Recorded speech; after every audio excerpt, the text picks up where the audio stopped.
You're watching CTV News Channel. I'm Roger Peterson. Thank you very much for joining us.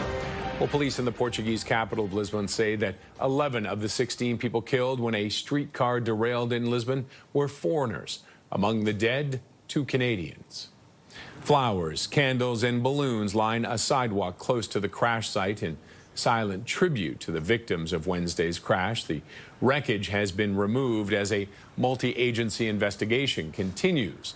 The French Foreign Ministry says a woman who was a dual French-Canadian citizen is among the dead. The streetcar, known as a funicular, is classified as a national monument and was packed with tourists and locals at the time. And CTV's Scott Hurst is following this and brings us the latest now. Scott, we're getting more information about the victims in this horrific incident, including the 2 Canadians. What do we know? Good morning, Roger. Yeah, conflicting reports initially about the extent of injuries and the damages, but we're learning more information about the tragedy as it has taken time to confirm the identities and nationalities due to the extent of the damage and the wreckage and severity of the fatal injuries. So, as you mentioned, in total, 16 people were killed and more than 20 injured when this streetcar, the funicular, went careening down the hill in the capital city of Portugal, Lisbon. Now, most of those killed in the tram derailment were foreigners, travelers to Lisbon, taking in and experiencing one of the city's most famous tourist attractions. More than 3 million people ride this funicular every year. Very popular, as you mentioned, with locals and tourists alike. So local authorities have now confirmed 2 Canadians are among the dead, a list that also now includes 5 Portuguese nationals, 3 Brits, 2 South Koreans, 1 American, 1 Swiss, and 1 Ukrainian.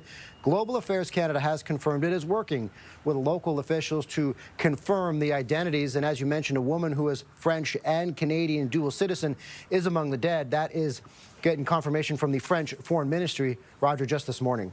Okay, and do we know anything more about the incident itself?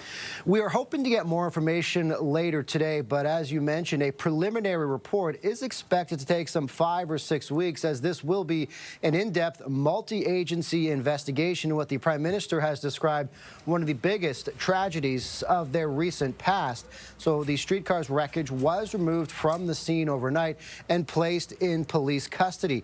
The government's Office of Air and Rail Accident Investigation said it has concluded its analysis of the wreckage, and a technical report is expected at some point today. Unclear just how revealing that might be. As we mentioned, that preliminary report will take several weeks. Now, this electric streetcar, the funicular, is harnessed by steel cables and can carry more than 40 people. So officials so far have declined to speculate whether it could have been a faulty brake or a snapped cable that caused this streetcar to descend quickly and careen down the hill and obviously crash out of control. So it has been in service for well over a century, Roger, and had underwent a scheduled full maintenance last year. Now, the company that operates the streetcar said a 30-minute visual inspection is carried out every day. So that means that there was an inspection, a visual inspection, at least that was carried out some 9 hours before this tragic accident. So potentially we can get more details in this technical update later today, but any further details could still take several weeks, Roger.